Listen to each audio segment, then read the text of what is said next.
दोस्तों, मैं आज हल्दी घाटी में खड़ा हुआ हूँ और मैं जो महसूस कर रहा हूँ उसको शब्दों में बयान नहीं कर सकता कि किस प्रकार की भावना मुझे आज छू छू के जा रही है। इस भावना को महसूस किया जा सकता है, बताया नहीं जा सकता।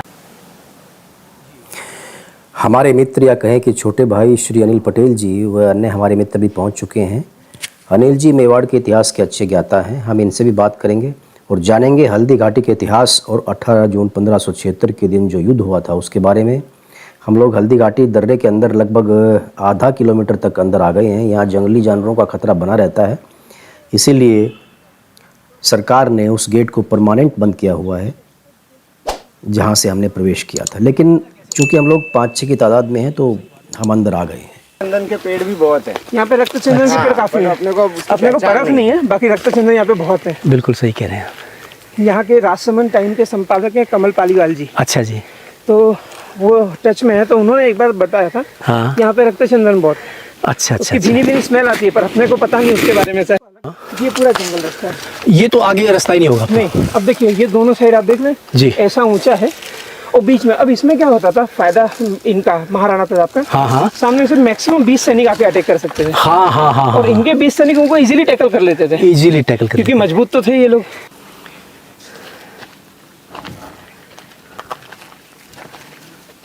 चलते चलते हम और अनिल जी दर्रे में करीब 700-800 मीटर यानी आधा किलोमीटर से भी ज़्यादा निकल आए हैं और आप देख रहे हैं दर्रे का बिल्कुल अंदरूनी हिस्सा। ये देखिए, ये दर्रे का बिल्कुल अंदरूनी का हिस्सा है। ये देखिए।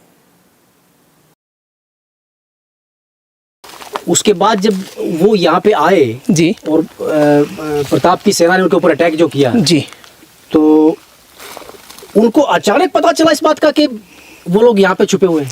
नहीं sir, actually attack first Pratap लोगों ने किया था, क्योंकि वो खड़े खड़े यहाँ पे ऑलमोस्ट सुबह 4 से 8 बज चुके थे। अच्छा। ये जो युद्ध है ये प्रातः काल का युद्ध माना गया है। जी। सुबह 8 से आप गिनिए 5 से 6 या 7 घंटे, मैक्सिमम 7 घंटे का युद्ध था। ये प्रातः काल का युद्ध माना गया है। जी सर।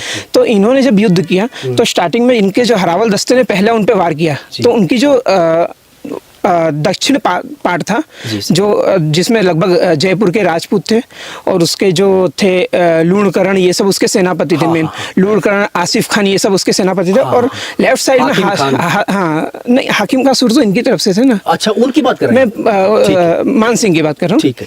तो जब 12 के शहीद लेफ्ट साइड में थे, जब इनका पहला हरावल दस्ते का उन पे अटैक हुआ तो उनका जो हरावल दस्ता था भाग के 12 के पीछे छुप गया। अच्छा। और कुछ लोग भागने लगे बनास नदी की ओर। बनास नदी, अभी रास्ते में आए हैं तो एक पुल आया था, वो बनास नदी है। बनास नदी जी। अच्छा, वो लोग बनास नदी की तरफ भागे। तो इनका जो चंदावल दस्ता, यानी जो पीछे का दस्ता उसको चंदावल दस्ता बोलते थे। तो उसका जो मेजर जनरल था उसका नाम था मेहत्तर खान। तो मेहत्तर खान ने नगाड़ा बजाया और झूठी अफवाह उड़ाई कि भाई बादशाह सलामत अपनी फौज लेके आ रहे हैं। मतलब उनकी रिजर्व फौज और आ रही है, खुद आ गए। और कुछ अल्तमिश करके उनकी रिजर्व फोर्स थी भी ऑलरेडी। अल्तमिश करके उसका नाम अल्तमिश था। वो लेकिन वो आए नहीं थे, वो खाली अफवाह उड़ाई गई थी। तो मेवाड़ वालों का यानी मोरल डाउन हो गया कि यार अभी तो हम इतनी देर से तो लड़ रहे हैं, ऑलरेडी ये आ रहे हैं। और जो उनके भागते सैनिक तो वो रुक गए, बोले अगर बादशाह ने देख लिया तो सिर कलम करवा देगा कि तुम युद्ध भूमि छोड़ के भाग रहे हो। तो वो लोग भी वापस आ गए। तो इनको थोड़ा पावर मिला। फिर एक डंडे से उसने 2 वार किए। और फिर लास्ट में जब इनके सेना बल तो ऐसे भी ऑलरेडी इनका कम था, ये खुले मैदान में आ चुके थे, यानी इनकी पावर कम हो चुकी थी। फिर प्रताप ने चांस लिया कि लास्ट में वार करता हूँ मान सिंह पे। जी सर। और उन्होंने अपना भाला संभाला और चेतक को ले जाके उनके हाथी के सिर पे रखा और भाला मारा। उस दौरान उनके हाथी से खांडा, उनके हाथी के सुर में खांडा लगा था। जो सीधी तलवार होती है उसे खांडा कहते हैं। तो खांडे से चेतक की एक पाँव कट गया। इन्होंने मारा लेकिन वो उसके महावत को लगा। और मानसिंह हौदे में दुबक गया। और जनरली घोड़े की हाइट हाथी से कम हुई। तो इन्होंने देखा नहीं कि भाई वो मरा कि नहीं मरा, और उन्होंने उसे छोड़ दिया। जी। और ये जो घटना हुई थी चेतक के पाँव में तलवार लगने की जी, और महाराणा ने जब उनके ऊपर वार किया, उसके ऊपर खमनौर की बात है, प्रॉपर खमनौर की बात है वो। तो ये लड़ते लड़ते वहाँ पे बैक चले गए, तो वहाँ पे तक राणा पहुँच गए वहाँ पे। हाँ, और फिर वहाँ से उनको हाकिम खान सूर ने बोला कि या तो आप लड़ते लड़ते मर जाओ, या तो इस वॉर को लंबा करो। ठीक है। आप दूसरे और भी अटैक करो इन पे। अच्छा। और उन्होंने उनको लाके वो जहाँ पे आपने हाकिम खां सूर का मजार देखा होगा रास्ते में, वहाँ तक छोड़ा, वहाँ से प्रताप को उन्होंने भगा दिया और हाकिम खां सूर वहाँ पे शहीद हो गए। और प्रताप यहाँ से बलीचा से उनका घोड़ा कूदा और वहाँ पे उनको शक्ति सिंह, यानी इतिहास में था कि शक्ति सिंह मिले, उन्होंने अपना घोड़ा था, उनका कुछ घोड़े का नाम था हुंकार। अच्छा। उन्होंने अपना घोड़ा दिया और फिर यहाँ से वो कोलियारी गांव चले गए। एक कोलियारी गांव है नजदीक में, वो क्या वेदों का गांव था, यानी जो वेद होते थे ना, जो ट्रीटमेंट करते थे, तो कोलियारी चले गए। अब कोलियारी में चले गए और यहाँ पे युद्ध थोड़ी देर और चला, फिर युद्ध समाप्त हो गया। लेकिन फिर मान सिंह की सेना, क्योंकि उसका मोटो पूरा नहीं होता, उसका मोटो ये था प्रताप को बंदी बनाओ, मार दो या शरणागति स्वीकार करा लो, वो तीनों में से कुछ नहीं कर पाए थे।